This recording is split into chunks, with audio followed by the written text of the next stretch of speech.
서품 9장을 공부해 볼게요.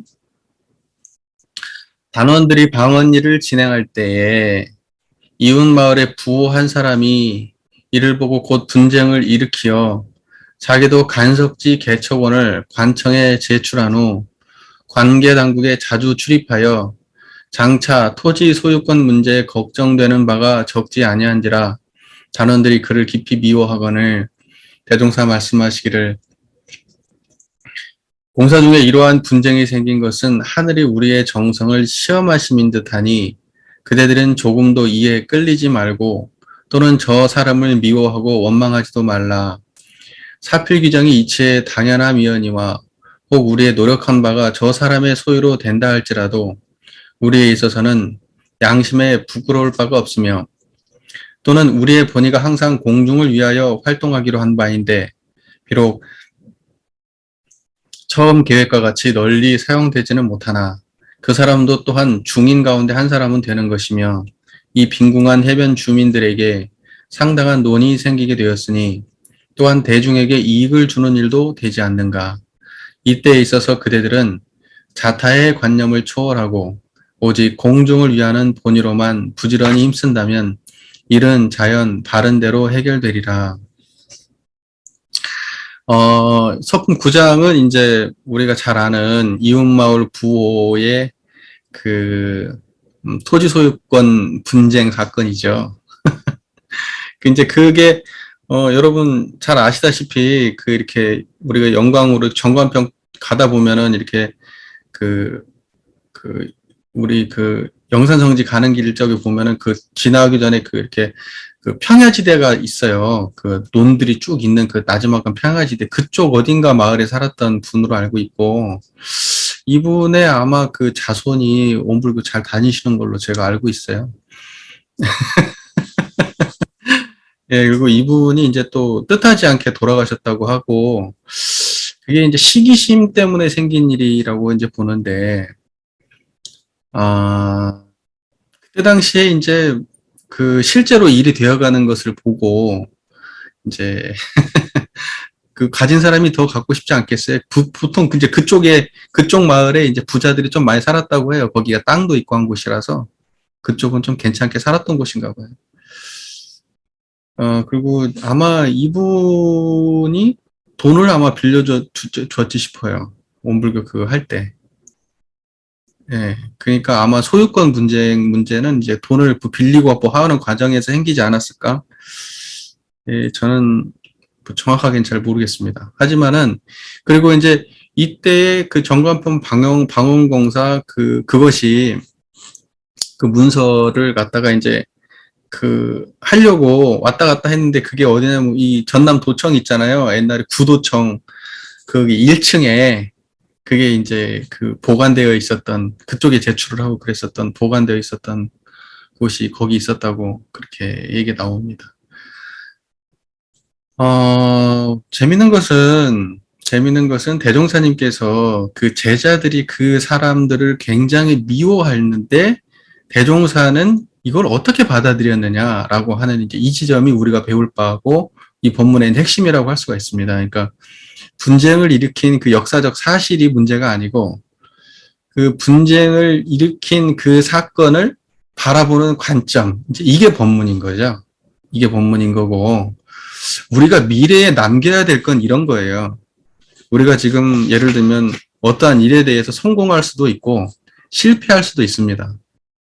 어떤 건 잘할 수도 있고 못할 수도 있고, 이제 우리가 사업을 하고 뭔 일을 하다 보면은 그런 일들은 이제 항상 생기기 마련이잖아요.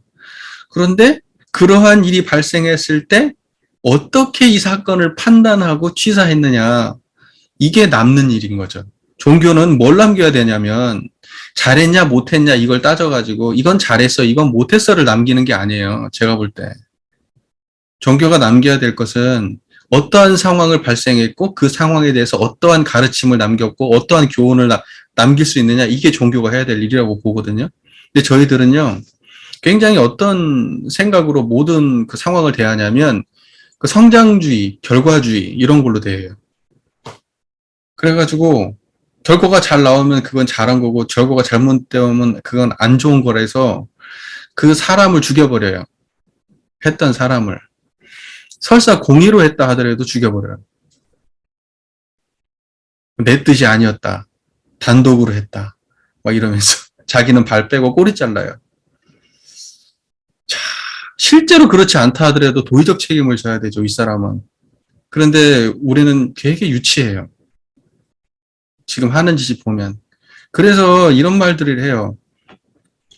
밖에서 막 어떤 사업체를 막 운영하고 막 크게 돈도 만지고 여러 사람 이렇게 거느리고 하시는 그 사업하시는 분들이 교무님 보면 유치하다고 얘기해요. 생각하고 판단하는 게. 그렇게 하는 사람도 있어요.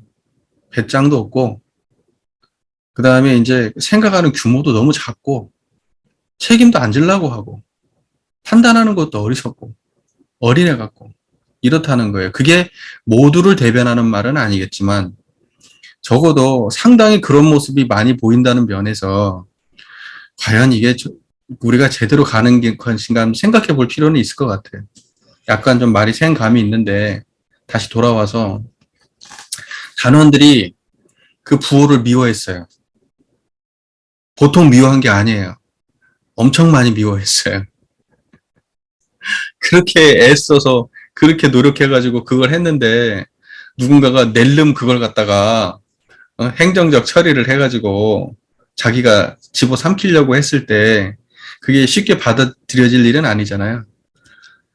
저 같아도 미워하겠죠. 대종사도 미워하지 않았을까.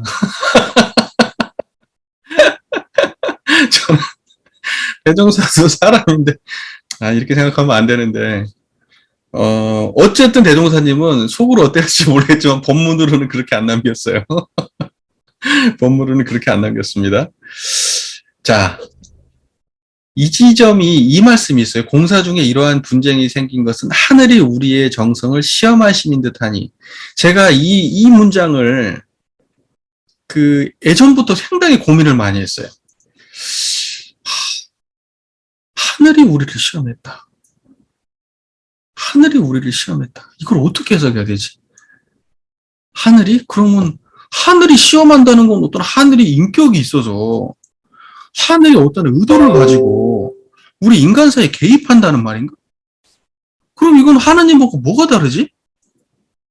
대종사님은 이 법문을 놓고 볼 때 하늘이 우리의 정성을 시험하셨다. 이런 하늘이 우리의 정성을 시험하셨다는 표현을 이렇게 쓰신단 말이에요. 저는 이러한 문장이 되게 찝찝했어. 근데 제가 나름대로는 어떻게 정리를 했냐면 이 시대에는 발심신앙이 중심이 됐던 시대고 교법적으로 원리적으로 가르쳤던 시대가 아니었다라는 걸로 정립을 했어요. 그러면 실제로 대종사님께서 어떤 표현도 쓰셨냐면 천재라는 말도 써요. 천재. 그래가지고 예를 들면은 대종사님 할 때 이런 거 있잖아요. 지금 이게 하늘이 아직 감동을 못했다. 그리고 하늘이 이렇게 시켰다. 천재가 이렇게 했다. 이런 표현들이 나오거든요. 이런 표현들이 있어요. 저축조합 할 때 그 수입된 이익을 본 조합에 저축하고 또는 각자 부인에게 부탁하여 매시 심의를 집합 저축하게 하고 또는 전일에 실행하여 온 천재에 대해서도 천재께서 자금 이후는 그 행사를 폐하고 소비 대액으로서 본 조합에 저축하여 장래사업에 실용하게 하라는 분부가 계시니 이런 표현을 쓰시거든요. 분부를 내렸다고 이야기를 해요. 그러니까 우리 하늘의 제사를 지냈는데 그 상제께서 이렇게 분부를 내렸다 하면서 제자들한테 이렇게 하거든요. 초창기에 처음에 제자들 모아놓고 교화하실 때 그랬어요. 그러니까 우리 증산교 치성방법을 동원했다는 얘기는, 우리가 보통 다 알고 있는 이야기잖아요. 그러니까 그런 식으로 대종사께서 이제 천재에 대한 이야기가 이제 등장하고, 하늘의 뜻이다, 이런 이야기를 쓰고, 하늘이 분부하셨다, 이런 표현을 쓰시단 말이에요. 그러니까 나는 이게 어떻게 이해되나, 이제 이게 고민이 많았던 거예요. 많았던 거고. 그러나, 저는 이제 이때 당시에 제자들을 향한 발심신앙의 기반이 있었다. 그러한 입장에서 이런 용어를 쓰셨다고 저는 봐요. 근데 이제 하늘이 우리의 뜻을 시험했다라고 하는 것을 우리는 어떻게 받아들여야 되냐면, 우리가 보세요. 모든 것은 주어져 있죠. 선택은 뭐가 하냐면 우리의 마음이 하죠. 어떤 마음이 하나요? 청정한 그 자리가 들어서 하죠. 이 자리가 하늘이에요. 하늘이 우리 모든 인과를 주재하기 때문에, 우리 선악 인과를 주재하기 때문에, 우리의 가진 우리의 본성이 우리 모든 것들에게 우리 모든 그 선악 인과를 주재하고, 그 선악 인과의 결과를 그대로 드러내 주세요. 결과를. 그러니까는 뭐냐면 하늘이 시험하고 있는 거예요. 여러분들이 지금 어떠한 상황에 닥쳤어. 그래서 이걸 할까? 저걸 할까? 고민하잖아요. 이게 하늘의 시험이에요. 무엇이 내고 있는 시험이냐면 청정한 자리가 내고 있는 시험이란 말이에요. 이게 지금. 여러분, 이걸 택할까? 저걸 택할까? 이 마음을 낼까? 저 마음을 낼까? 이 일을 할까? 저 일을 할까? 뭐가 시험하고 있느냐? 하늘이 시험하고 있어요. 어떤 하늘이에요? 여러분의 고민의 바탕이 뭐예요? 여러분의 생각과 고민의 바탕이 뭐냐고요? 그 근원이. 그 자리가 하늘이라고. 그게 시험하고 있는 거예요. 그러니까 이렇게 표현을 해서 넘어가는 게 맞다라고 저는 봐요. 그러니까 시대적으로 발심신앙을 하던 시대였기 때문에 당신은 천재의 대행자로서, 상제의 대행자로서 중간 역할을 하셨던 거예요. 상제의 말씀을 전하는 중간자 역할을 하셨어요. 대종사는 초반에. 그러다가 그 상제가 뭘로 바뀌었느냐? 일심으로 바뀝니다. 그게 나중에 일원상으로 넘어가고 이렇게 되는 거예요. 그러니까 처음에는 발심신앙에만 주력하셨다라는 표현이 이래서 나온 거예요. 일단은 뭐냐면 그 기대는 마음, 의지하는 마음, 믿는 마음을 내게 하기 위해서 상제라고 하는 신앙체계를 수용하신 거예요. 상제신앙을 수용하셨고 당신은 상제의 대행자로서 제자들을 거느렸어요. 거기에 권위를 부여해서. 그러다가 나중에는 그것이 사라집니다. 구인기도 이후에는, 구인 산상기도 이후에는 그것이 사라져요. 그 다음에 뭘로 바뀌느냐? 일심으로 넘어가요. 깨달음의 자리로. 그렇게 되면서 이제 대종사님한테로 넘어가게 되는 거예요.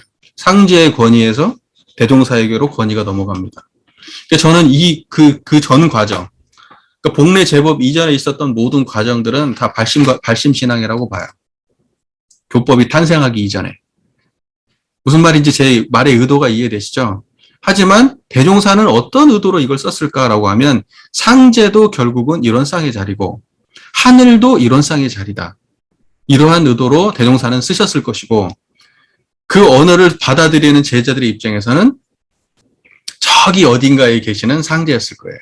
어딘가에 계시는 하늘이었을 거고. 하지만 공부를 해가는 과정에서 견성하고 깊어지고 또 자기가 스스로 이제 자기의 사사로움을 내려놓았을 때 일심이 드러나는 증거를 확인하는 과정에서 이게 하늘이 감동받은 자리구나.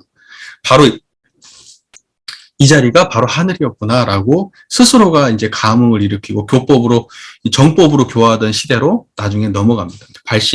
발심신앙에서 정법 시대로 넘어가기 이전의 사건이다. 그때의 표현들이다. 저는 그렇게 봅니다. 제 말의 의도가 이해되세요?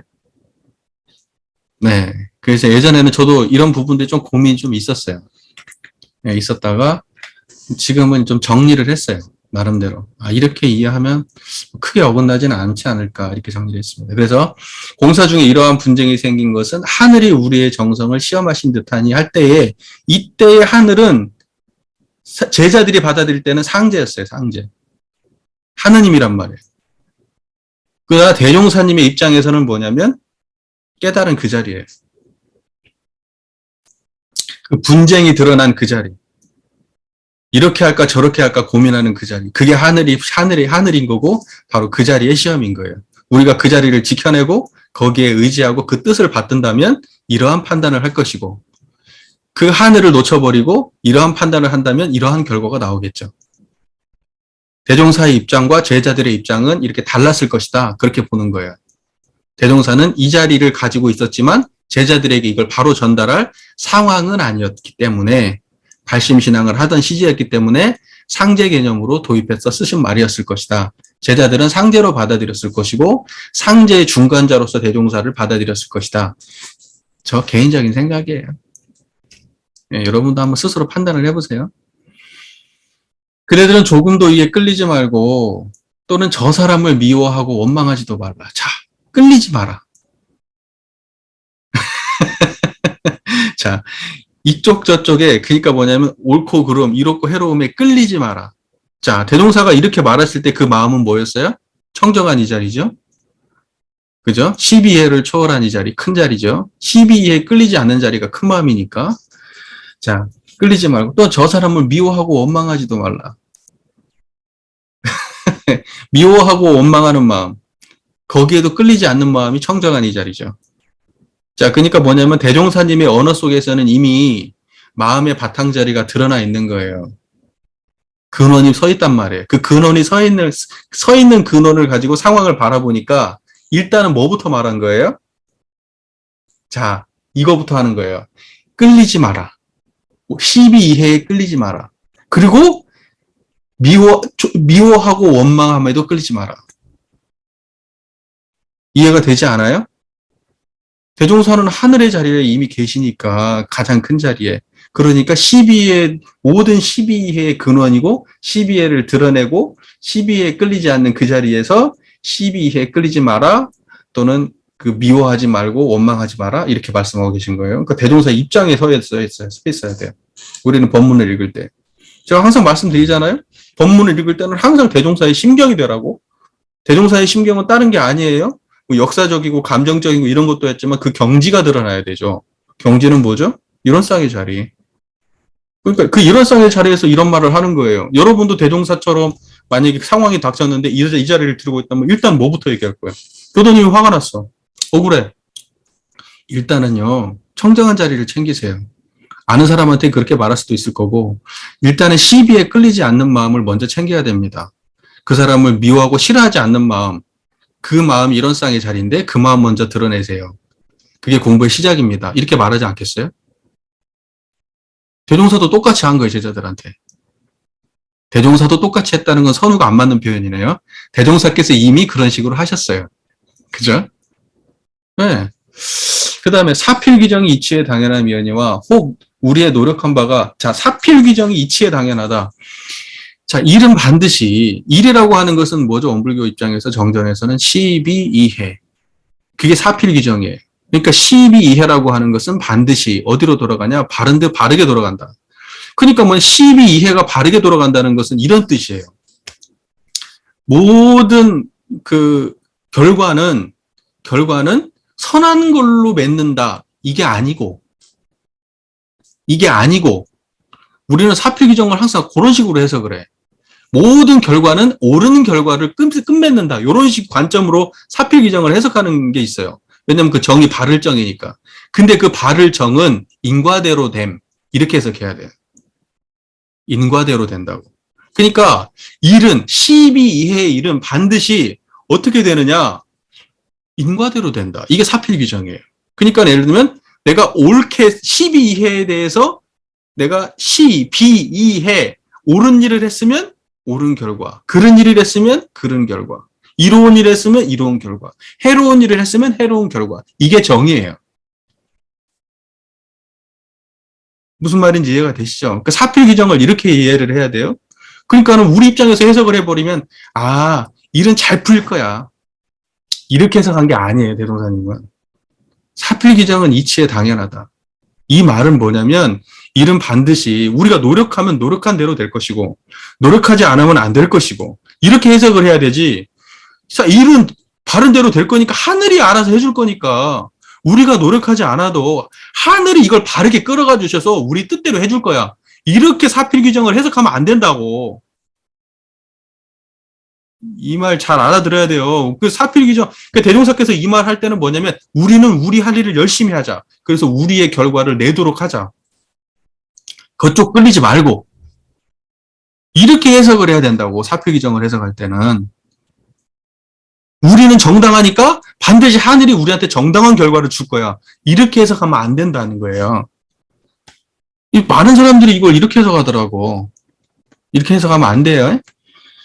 이치의 당연함 이연이와 이치는 인과보응이 불생불멸과 인과보응의 이치지. 있는 그대로 어떠한 천자가 들어서 어떠한 절대 권력자가 들어가지고 우리의 뜻만을 받아주고 저 사람은 나쁜 짓 했으니까 쟤는 싫어해가지고 한 게 아니야. 인과적으로 예를 들면 그때 당시에 법령 자체가 우리한테 억울한 상황이 될 수밖에 없는 상황으로 법령이 짜져 있고 그 법령을 잘 파악해가지고 미꾸라지처럼 잘 파고 나와가지고 이 사람이 제대로 로비를 하고 했으면 그 사람한테 가는 거예요. 그게 사필 규정이라고. 무슨 말인지 이해가 되시죠? 그 말이. 하나님은 그걸 다 알아보셔가지고 저 사람 뜻대로는 안 되게 해줄 거야. 이게 사필 규정이 아니라고. 그러면 그거 기독교적인 해석이에요, 그게. 그러니까 우리 입장에서는 우리 노력을 충분히 해가지고 바른 대로 돌리게 노력을 해라.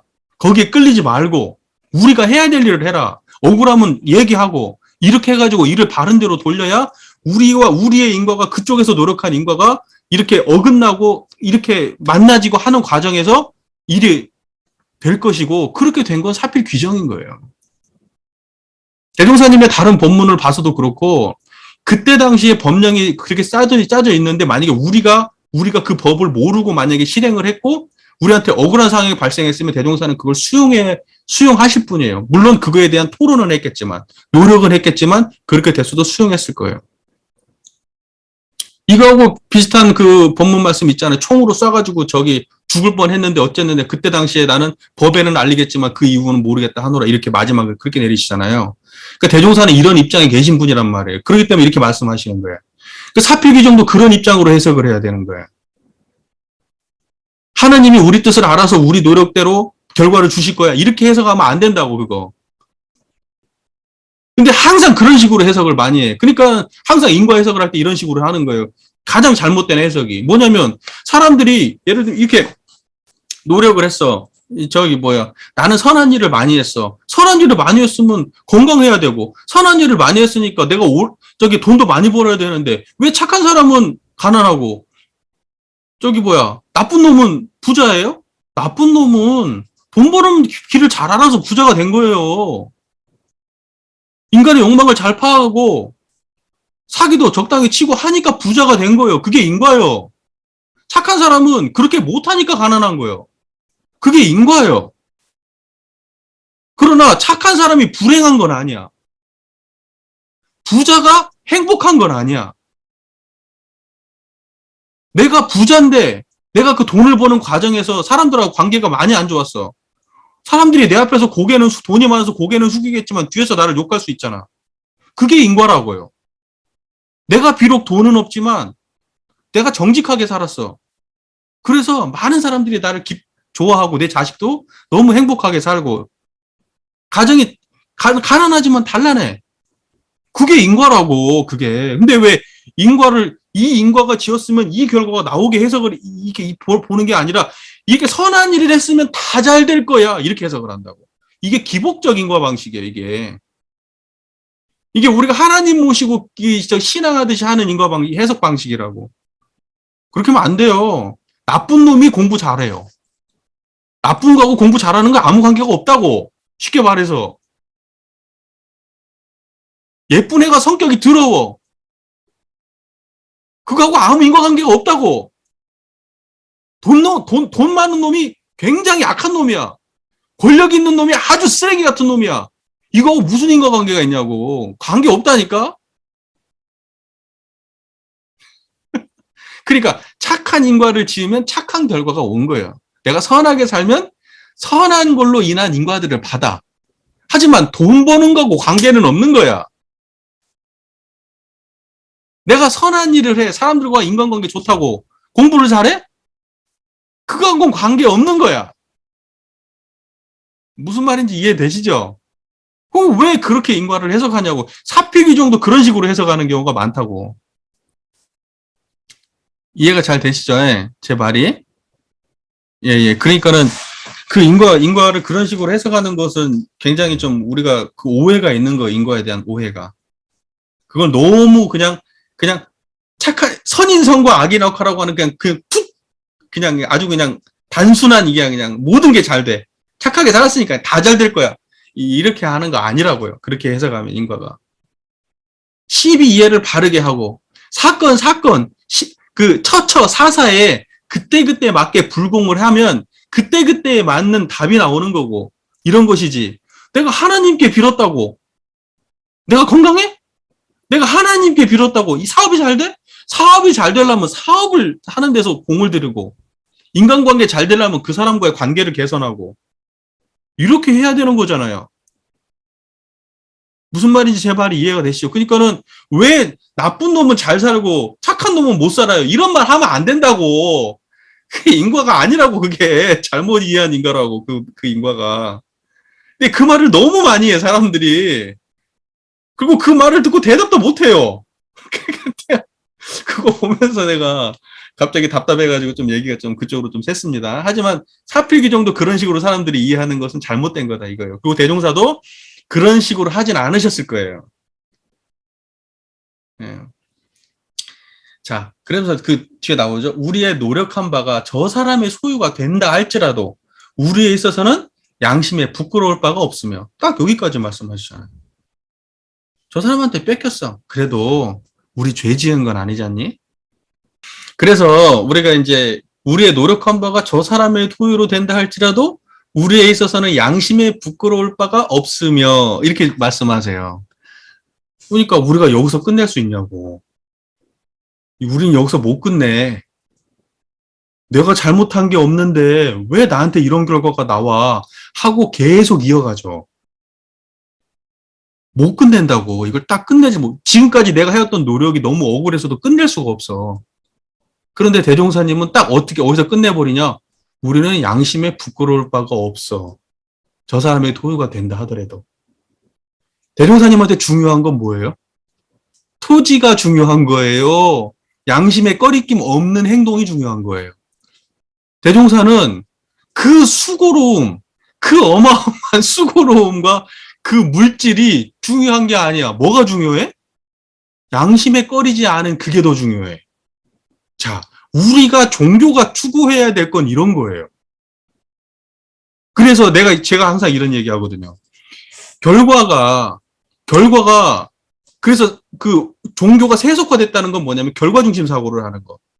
그러니까 신앙을 하면 일이 잘 되는 거야. 수행을 하면 일이 잘 되는 거야.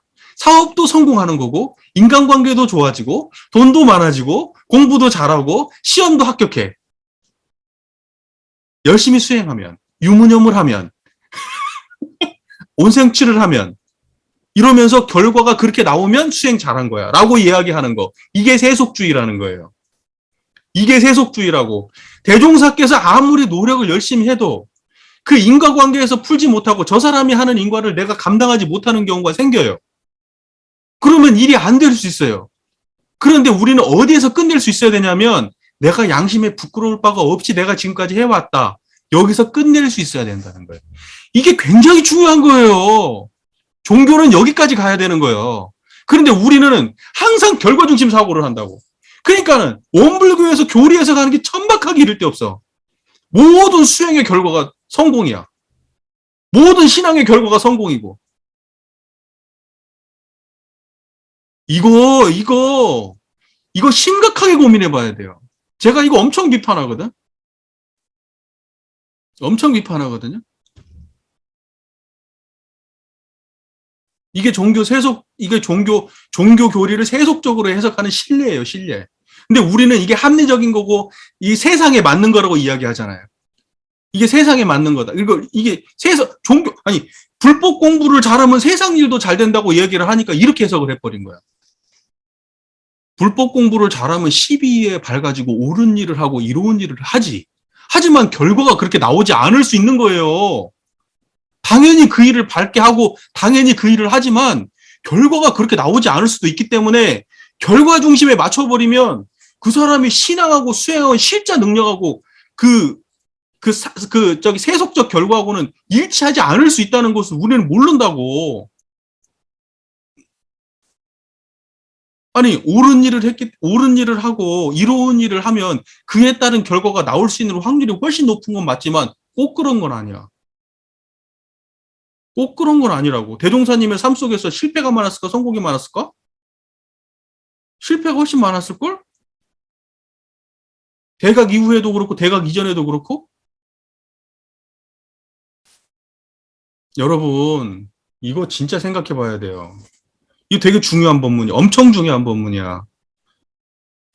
우리가 이렇게 할 수 있냐고. 우리가 사필귀정이기 때문에 바른 대로 일을 돌리기 위해서 인과적으로 충분히 노력을 하지만 저 사람의 소유가 될 수 있어. 하지만 우리는 어떻게 해야 돼? 양심에 꺼릴 바가 없잖니. 여기서 끝낼 수 있냐고.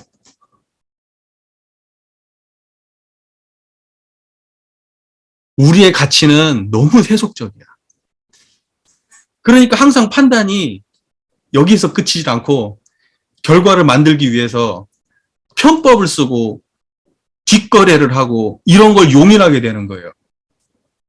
또는 어떠한 일을 효율적으로 처리한다는 명분으로 공사를 거치지 않을 수가 있는 거고, 또는 우리 사업은 그럴 수 있는 거야라고 하면서 이 용인하고 무슨 뭐 어린이집 뭐 하고 뭐 하고 할 때 그냥 무슨 공사하면 리베이트나 받고. 왜? 누이 좋고 외부 좋은 거 아니야? 저 사람도 좋고 나도 좋은 거잖아.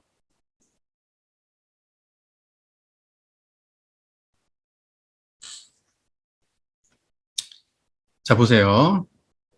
제가 말이 의도가 이해가 되세요? 이 말이? 예, 예, 감사합니다. 이해가 이해해 주셔서. 자, 이게 이해가 안 될 수도 있거든. 거기서 그친다는 게, 자, 보세요. 그 다음에 또는 우리의 본의가 항상 공중을 위하여 활동하기로 한 바인데, 비록 처음 계획과 같이 널리 사용되지는 못하나, 그 사람도 또한 중인 가운데 한 사람은 되는 것이며, 대동사께서 뭐라고 말씀하시 일어상보고에서 시방삼계가 다 오가의 소유인 줄을 알며. 자, 보세요. 저쪽에 있는 사람도, 저쪽에 있는 사람도, 나쁜 사람도, 착한 사람도, 훌륭한 사람도, 부족한 사람도 다 어디에 들어와 있어야 돼요? 청정할 한 자리, 공도의 자리, 모두가 포함되지 않은 그 자리, 공변된 자리, 이 자리에 들어와, 철저하게 이 자리에 들어와 있는 사람이 할 수 있는 말이야. 중인 가운데 한 사람은 되지 않냐? 이게 용납이 돼요? 말이 그렇지. 이게 용납이 되는 말이야? 이게 용납이 되는 말이 아니에요. 철저하게 우리는 이념적으로는 그렇게 말하지만 실제로 그렇게 안 돼요. 그래서 대종사님께서 공도자 숭배, 공도에 대한 이야기를 할 때 뭐라고 얘기해요? 나와 내 가정만 생각하는 것을 넘어서서 그게 사업하는 게 공도 사업이라고 말하는데 우리는 철저하게 나와 내 가족 중심이에요. 조금 확대돼서 종교인이라면 우리 교단이겠지. 그 대종사는 어떤 태도예요? 우리의 본의가 항상 공중을 위하여 활동하기로 한 바인데 공중이 어디입니까, 여러분? 공중을 위한다고 하는데 공중이 어디에 있어요, 도대체? 사 없는 자리가 공중이에요. 그러니까 공중을 위한다는 것은 다른 표현으로 따지면 일원상의 자리로 지공무산, 사가 없이 공변된 이 자리로 삶을 살아가고 들어오는 사람이 어느 누구라도 이 자리에 포함되지 않은 바가 없는 그 마음자리로 세상을 살아가는 것. 이게 공중을 위하는 삶이에요. 이게 공중을 위하는 삶은 우리가 지금 여기에서 밥 먹고 걸어가고 하는 그 과정에서도 청정한 이 자리가 드러나 있으면 그게 공중을 위하는 삶인 거예요. 그 사람과 인연관계가 넓어서 어떠한 큰 일을 하고 많은 사람을 만나고 많은 사업을 할 수도 있겠지만 그 사람도 이 자리고 내 인연관계가 작아서 몇 사람 안 만나고 몇 마디 안 하고 좀 자잘한 일을 할 수 있겠지만 그 사람도 이 자리예요. 이게 공사예요, 이게. 이게 공중사라고. 그러니까 모든 인류가 이 자리에 근원하면 다 공중사를 하는 사람이에요. 그리고 이 공중사를 하는 사람의 마음 속에는 안 들어오는 사람이 없어. 그러니까 이익 보는 사람이 없고 손해본 사람이 없어. 왜? 다 한 마음에서 일어나는 일이거든. 다 한 집안 일이거든. 그러니까 우리가 가족을 놓고 보면 내 자식이 잘 됐어. 내가 조금 손해봤어. 내 돈 갖다가 자식이 사업 성공했어. 내 돈 빌려갖고. 그럼 이놈이 자식이 엄마 돈 빌려갔는데 돈도 안 갖고 지 혼자 사업 성공했어. 그래서 걔 원망합니까? 아니면 걔 잘 됐으니까 박수 쳐줍니까? 잘 됐다고 박수 쳐주잖아요. 나 조금 손해봐도. 자, 우리가 이거의 확대가 바로 공중사예요. 이거의 확대 버전이. 그러니까 대종사는 철저하게 이 입장이야. 그게 느껴지지 않나요? 보세요. 우리의 본의가 항상 공중을 위해 활동하기로 한 바인데 비록 처음 계획과 같이 널리 사용되진 못하나 그 사람도 중인 가운데 한 사람은 되는 것이며 우리가 더 많은 사람한테 이익을 주려고 했는데 훨씬 많은 사람한테 이익을 주려고 우리가 이 일을 했는데 그 많은 사람한테 이익이 안 가고 한 사람한테만 이익이 갔지만 우리가 이익을 주려고 했던 그 수많은 사람 중에 한 사람은 되지 않냐.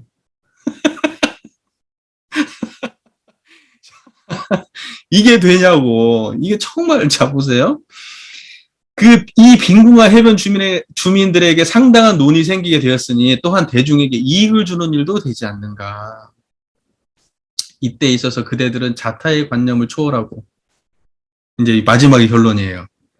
이때에 있어서 그대들은 자타의 관념을 초월하고 오직 공중을 위하는 본의로만 부지런히 힘쓴다면 이는 자연 바른 대로 해결되리라. 자, 보세요. 여러분, 여기에서 이제 대종사께서 이제 이론상의 입장, 깨달은 각자의 입장이 뭐냐? 자타의 관념을 초월하는 입장이어야 돼. 자타의 관념을 초월하는 입장은 여기서 하나의 예를 보여줬겠지만 자타의 관념을 초월하는 입장에서는 이익을 보는 사람도 없고 손해를 보는 사람도 없어. 그게 없다는 게 아니라 그게 내 이익이 아니더라도 상관없다는 거야. 누군가가 이익받다면 내가 한 일이 떳떳하다 이렇게 볼 수 있는 관점이에요. 이게 자타의 관념을 초월하는 거예요.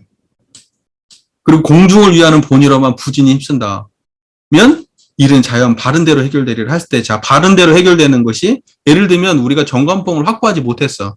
결국 그 사람의 소유가 됐어요. 그러면 그것은 일이 바른 대로 해결 안 된 거예요? 일이 바른 대로 된 거예요. 우리 소유가 안 된다 하더라도. 이 말 이해가 되세요?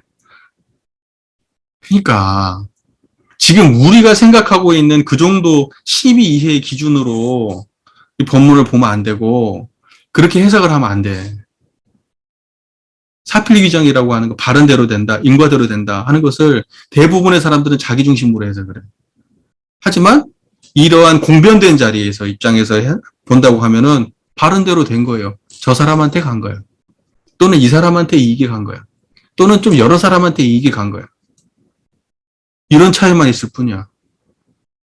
다 바른 대로 된 거예요.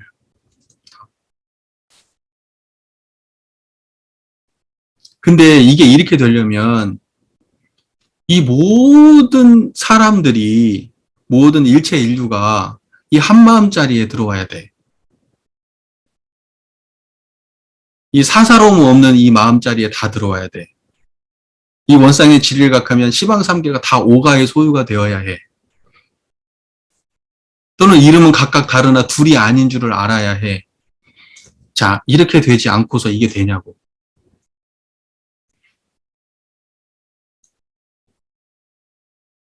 그러니까 이게 성자의 입장이라는 것은 헤아리기가 어려워. 물론 생각해 볼 수는 있어요, 우리가. 우리 깜냥으로 또는 우리의 이 아주 짧은 지혜로, 짧은 경험으로 생각해 볼 수는 있지만 실제 그게 그렇게 되냐고. 그래서 이게 수준 차이가 있는 거예요. 수준 차이가. 만약에 대종사께서 이때 이렇게 얘기 않고 딱히 얘기했으면 이 법문이 남을 리도 없고 대종사가 주세불이 될 수도 없어.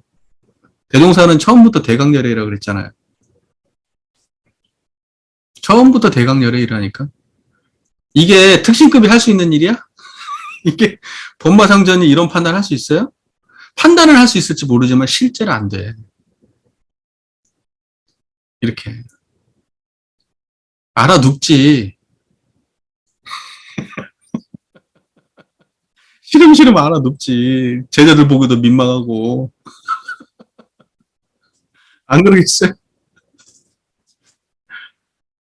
자, 그래서요. 서품 9장을 정리하자면 단원들이 그 방어공사 진행할 때 결과적으로 그 이웃마을 부호 한 사람이 자기가 자기 소유권이라고 그걸 주장하려고 분쟁을 일으키고 관청을 왔다 갔다 하면서 이제 하는 과정에서 제자들이 그 사람을 엄청 미워했고, 대종사께서는 이 상황을 어떻게 바라봤느냐. 일단 먼저 저 사람을 미워하지 마라. 이렇게 말씀하셨고, 두 번째, 이것은 우리 모두의 소유, 여러 사람의 소유를 되려고 만들었는데 그 사람도 그 여러 사람 중에 한 사람은 되지 않냐. 이렇게 말씀하신 거예요.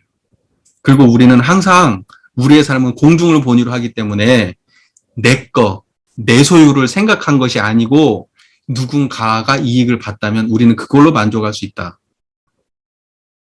그리고 일은 반드시 바른 대로 돌아가게 돼 있다. 그러니 우리의 노력이 헛될 일이 없다. 일은 반드시 바른 대로 돌아간다. 저 사람의 소유가 된다 하더라도 사필귀정이다. 그리고 우리가 제가 이제 아까 말씀드렸던 것처럼 우리가 어떠한 상황이 발생했을 때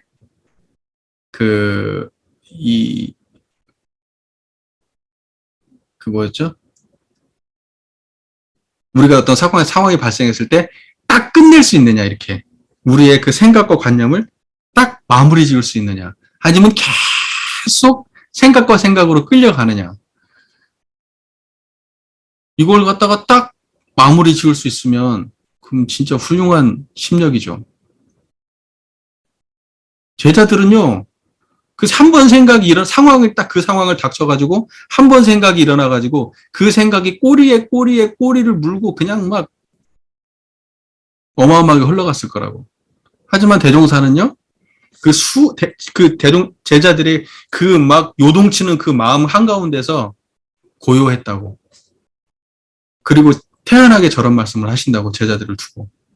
이걸 상상해봐요. 생각해보세요. 한번 머릿속에 그려봐요. 제자들의 마음이 막 요동치는데 그 안에 탁 서가지고 고요한 자리에서 이 말씀을 하신다. 흔들림 없이. 종교가 이렇게 가야 된다고. 종교가. 멋있잖아. 우리는 이런 거 동경하면서 출국한 거 아니었어?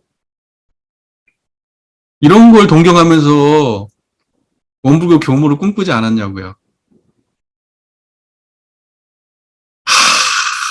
해가지고 무슨 뭐 사업을 해가지고 성공을 하고 그냥 막 해가지고 건물을 짓고 어디 뭐 무슨 뭐 제 위탁을 받고 어쩌고 막 박수 쳐주고 이러려고 출가했어요?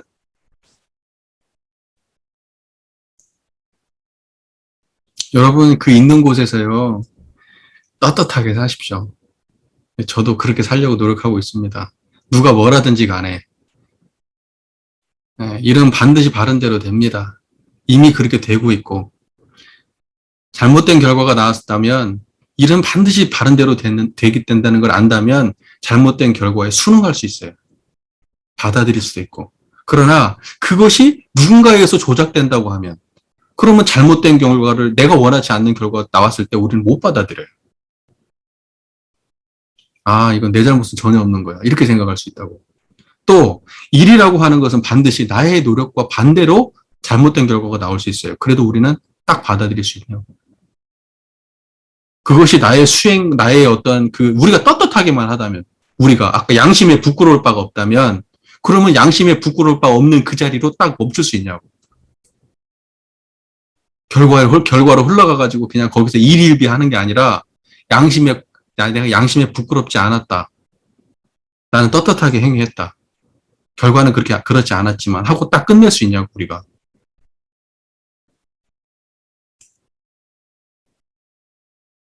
제자들한테 이 이야기를 딱 했어. 이건 이제 글씨로 나온 얘기지만, 대종사님하고 평소 가깝고, 정서를 공감하고, 이런 어떤 신덕에 대한 이해가 있는 사람들이 이 얘기를 들었을 때, 어땠을까요? 지금, 이러한 대동사 같은 카리스마가 없는 사람들이, 이러한 이야기를 했으면 우유부단하고, 무능하고, 생각 없고, 저 사람 믿고 무슨 교단을 하고 이렇게 했을 거예요. 그랬을 거 아니야. 내 노력은 뭐가 되는데 막 이러고 난리가 났을 거 아니에요. 분열됐겠지, 분열. 조직이 완전히 분열됐겠지. 대종사의 믿음은 완전히 땅에 떨어지고. 하지만 제가 보기에는 이때 당시의 제자들은요, 이러한 말씀을 듣고 대종사를 더 높이 받들었을 거예요.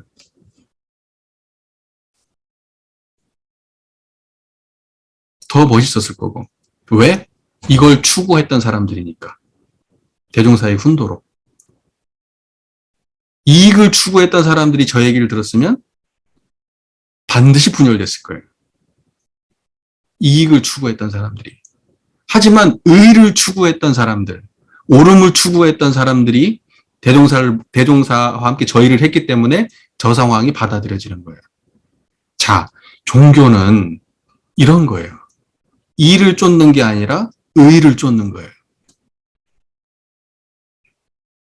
근데 우리가 지금 온불교는 지금 어디를 쫓고 있나요? 우리 심각하게 고민해 볼 일이죠. 네. 자, 이 정도 하겠습니다. 교리 해석의 문제가 굉장히 중요한데, 교리 해석, 한 꼬투리를 잘못 잡으면 그것과 관련돼가지고 줄줄이 잘못돼요. 이제 원불교에서 교리 해석 굉장히 잘못하는 것 중에 하나가 일이라고 하는 걸 어떻게 해석하느냐 하는 건데, 제가 참 그거에 대해서 참 여러 번 말을 하지만 저도 힘이 없는 사람이라 뭐 어떻게 바꿀 수가 없는데, 일이라고 하는 것은 분명히 사람은 인간의 12이해를 이름이요, 이렇게 분명히 정의되어 있잖아요, 정전에. 그러면 12이해로 읽어야 되는데 일이라고 하면 다 자기 욕망대로 읽어요. 그걸. 그래 놓으니까는 지금 제각각이야. 자기 욕망대로 모든 교리를 해석하는 거야. 그래서 공부 잘하는 사람은 공부 잘 되는 게 일 잘 되는 거고, 그 다음에 사업하는 사람은 성공하는 게 일 잘하는 거고, 그렇게 되니까는 유문형 공부. 유문형 공부라는 게 결국은 이론상 챙기는 공부인데, 결국은 일 잘하자, 잘못 찾아, 이제 이런 걸로 나중에 돼버리고.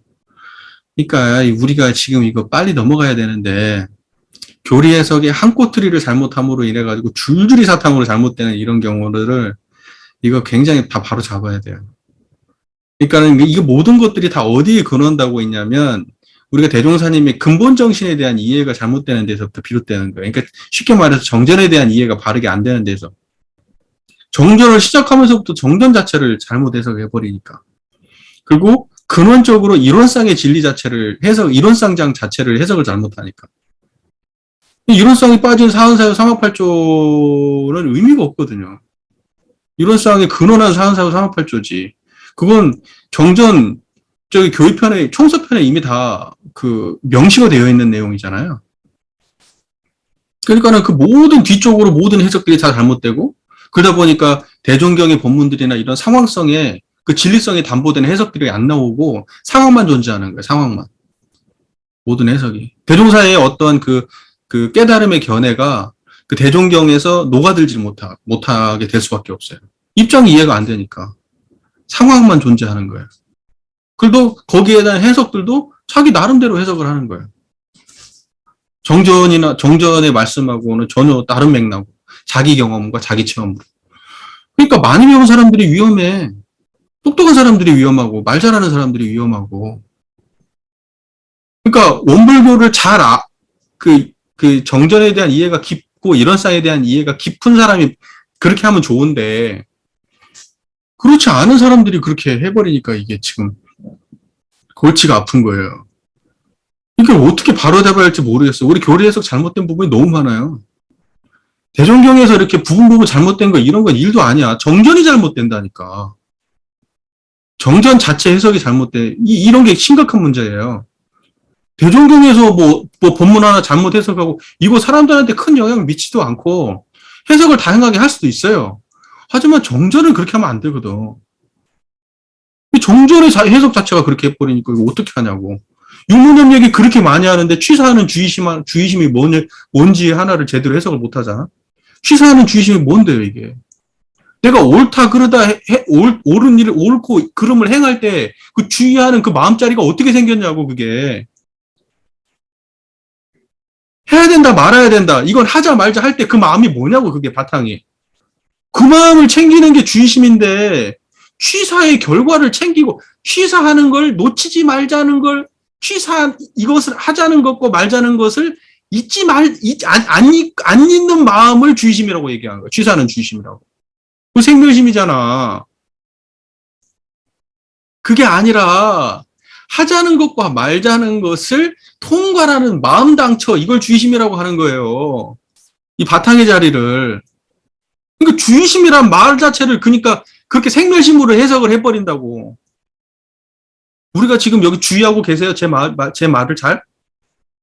주의해서 듣고 계신 거예요? 그 주의하는 자리가 어떻게 생겼어요? 청정하잖아요. 그러니까 이게 주의심이고 이걸 잘 챙긴 게 유념이거든, 처음에는.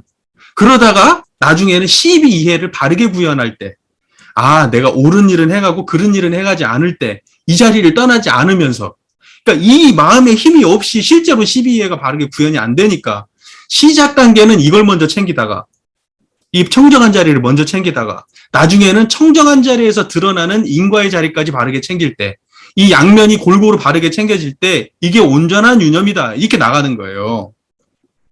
그러니까 처음에는 불생불멸 챙기는 게 유념이고 두 번째는 인과보응 챙기는 게 유념인데 우리는 불생불멸에 빠지고 인과만 얘기한 거예요. 처음부터 인과만 챙기라고. 그러니까 공부가 재미가 없지. 힘도 없는데 챙기라고 하니까.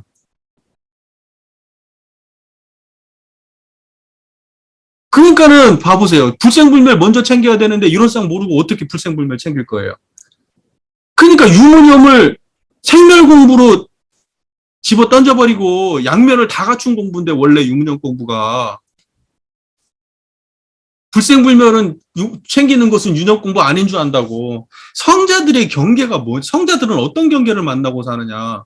중생들은 인과보응의 경계만 만나고 사는 거예요. 시비, 이해, 희로애락, 흥망성쇠, 성주개공 이런 것만 보고 살아. 이런 경계만 들어와.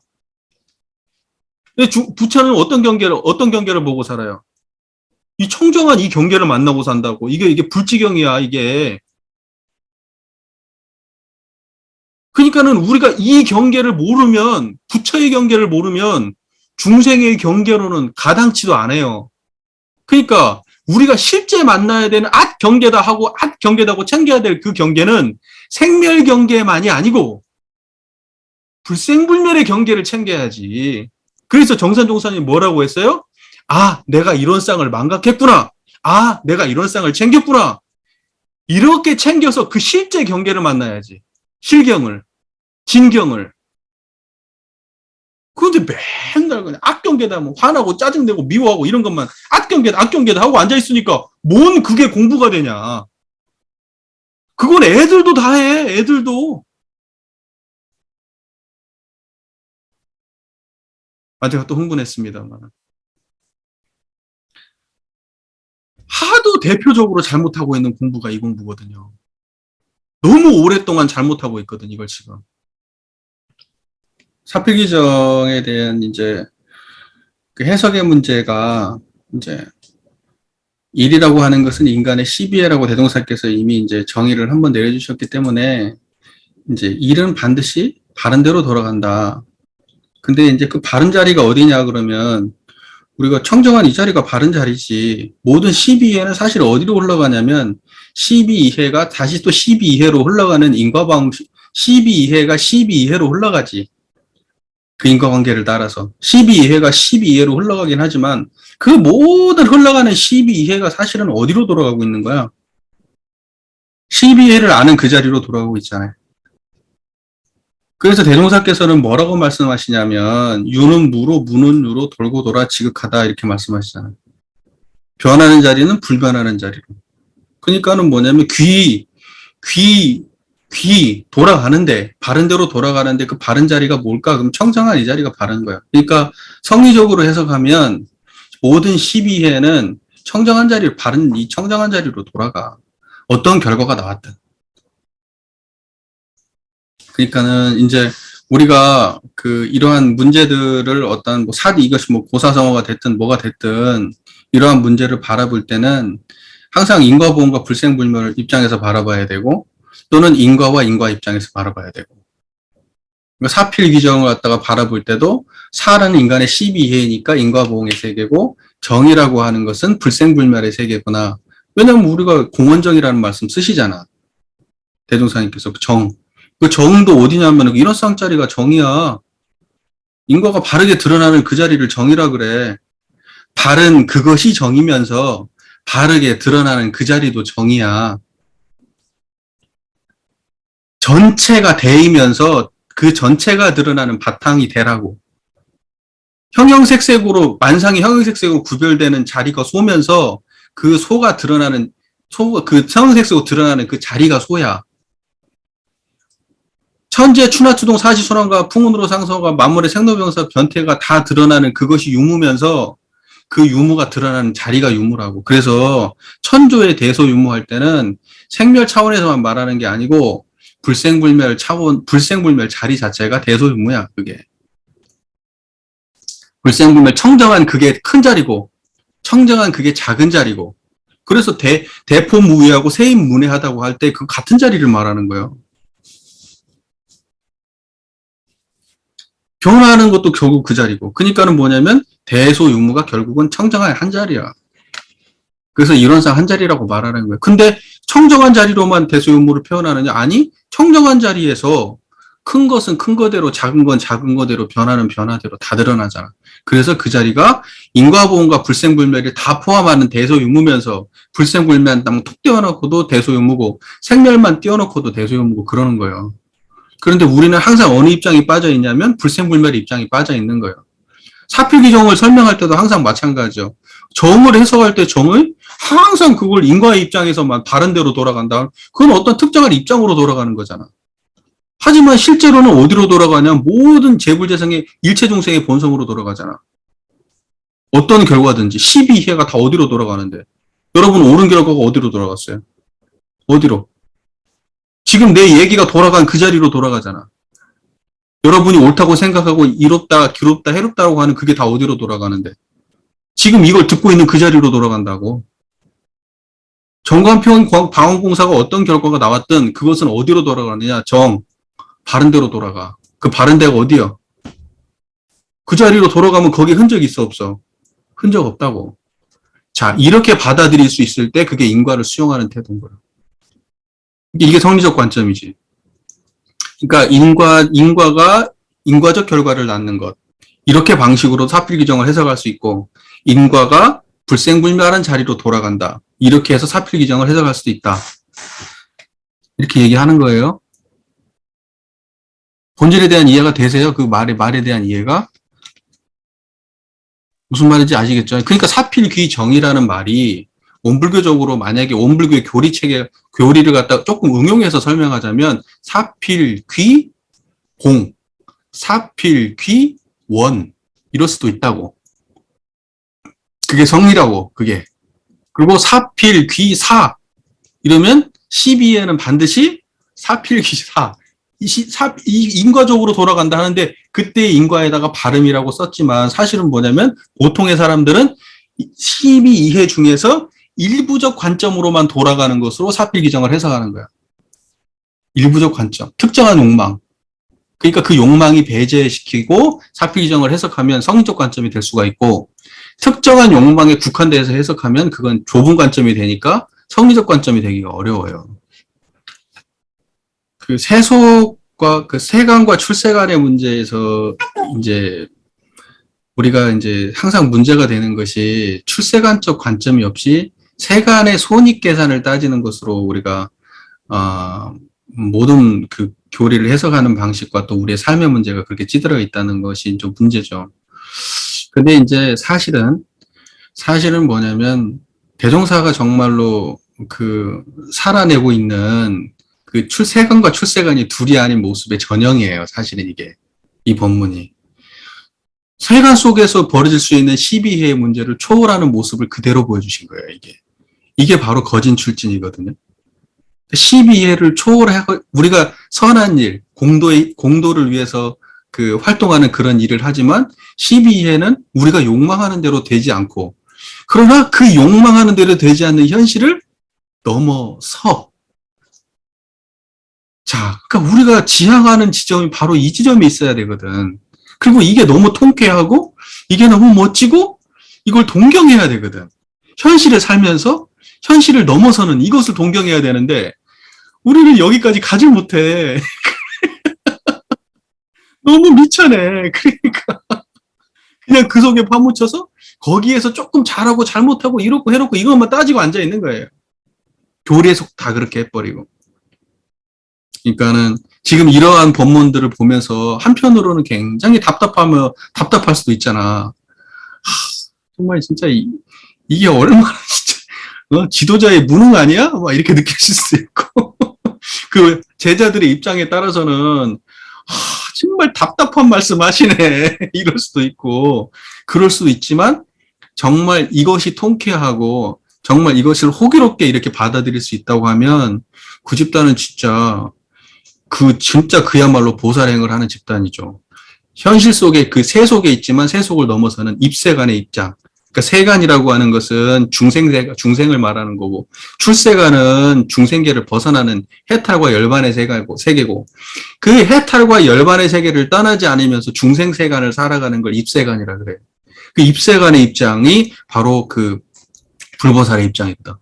그리고 원불교가 추구하는 입장이에요. 그러니까는 열반과 해탈의 경지, 그러니까 쉽게 말해서 모든 인간의 시비해를 넘어설 수 있는 입장이 우리가 쓰지 않은 상태에서의 그 현상에서의 옳고 그름을 추구하는 건 종교의 일이 아니에요.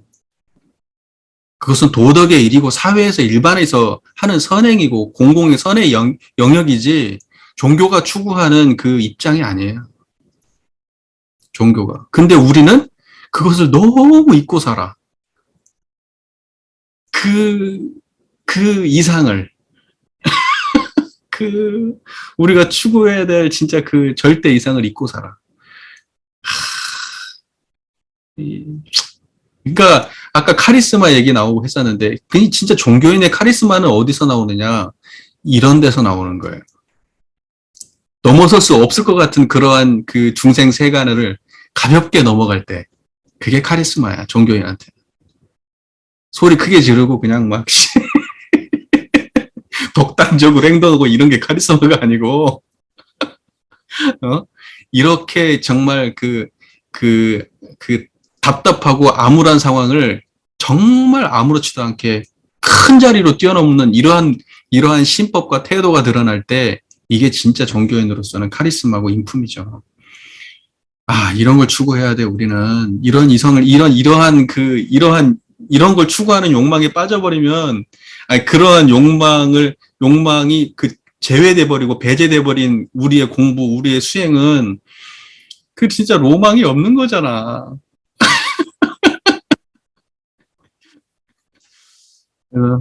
그렇게 했으면 좋겠어요. 예, 그런 것들을 항상 자기 스스로 뿌듯한 느낌을 가지면서, 우리가 모신 그 대종사님의 그 신법을 많이 사모하면서 그렇게 달려갔으면 좋겠습니다. 있잖아요. 공부를 하다가 보면 정말로 이렇게 막 뻣뻣할 것 같은 법문들을 보고 그럴 때도 쾌감을 느끼고 가슴이 두근거려갖고 잠도 안 오고 누워가지고도 계속 그 생각하고 그러기도 하고 혼자 본문 보다가 막 눈물을 흘리고 그럴 때도 있고 지금도 나 눈물 날 것 같아.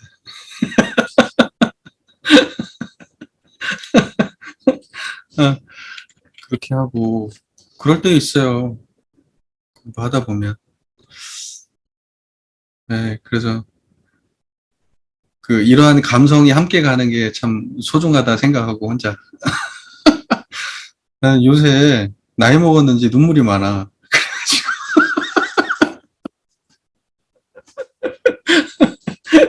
자주 좀 멀어진대. 갱년기인가? 나 설교하다가도 진짜 울컥울컥 할 때가 많다니까? 기도문 읽다가도 막 울컥하고 막. 그래가지고 기도문 읽다가 막 못 읽고 한참 있다가 읽고 그러기도 하고. 아휴, 네, 다들 다 지중한 인연으로 이렇게 만나서 공부하네요. 네. 벌써 11시를 넘겨가고 있습니다. 오늘도 함께 해주신 우리 경우님도 너무 감사하고, 다음 주에 또 봅시다. 열심히들 공부하시고.